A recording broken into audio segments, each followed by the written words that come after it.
সুষ্ঠু ড্রেনেজ ব্যবস্থা না থাকায় সামান্য বৃষ্টিতেই বরিশাল নগরীর বিভিন্ন এলাকা ডুবে যায় হাঁটু পানিতে। নগরীর গোরস্থান রোড এলাকা থেকে জানিয়েছেন আমাদের প্রতিনিধি মোহাম্মদ হুমায়ুন কবির। আমরা সরাসরি যুক্ত হচ্ছি তার সঙ্গে।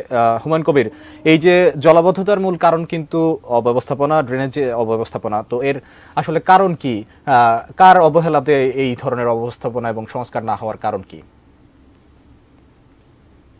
নগরীর মানুষগুলো আসলে এটা দুর্ভাগা বলবো, কারণ এই এই নগরীতে এবং এই নগরীর দায়িত্বে যারা যখনই আসে পরিকল্পিতভাবে কোনো কাজ হচ্ছে না। এখানে ড্রেনেজ ব্যবস্থার যে এতই খারাপ অবস্থা যে কোনো পরিকল্পনা, এবং অনেকগুলো যে ড্রেনেজ ব্যবস্থা বরিশালে ছিল, আগে ছিল খালগুলো করে ড্রেন করেছে, ড্রেনের পরে সেগুলো দখল হয়ে গেছে। অনেক ড্রেনের উপরে সরকারিভাবে বলেন এবং বিভিন্ন শিল্প কারখানা উঠানো হয়েছে সেখানে। আর এই ড্রেনেজ ব্যবস্থার কাজ হচ্ছে, এখানে সরকার বরাদ্দ দিচ্ছে, কোটি কোটি টাকা বরাদ্দ দিচ্ছে, 700 কোটি টাকার বেশি।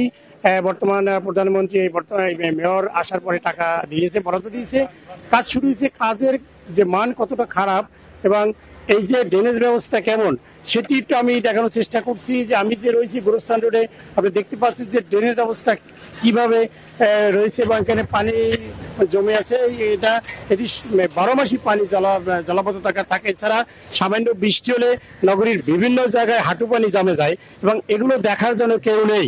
এই বর্ষার সময় কিছু কাজ শুরু করা হয় এবং নির্ধারিত ঠিকাদার এই কাজগুলো করেন এবং কাজের মান নিহিত প্রশ্ন রয়েছে। বিশেষ করে এই কাজগুলো কোনো তদারকি করা হয় না।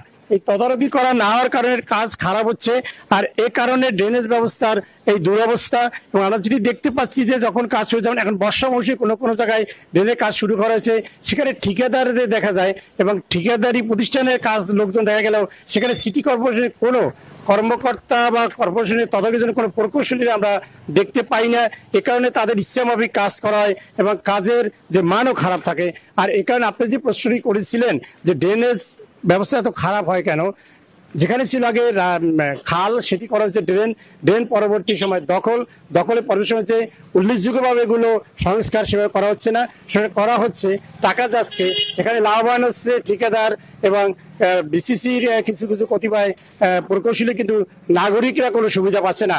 এই ছিল আমার কাছে বরিশালের যে ড্রেনেজ ব্যবস্থার দুরবস্থা তার সর্বশেষ।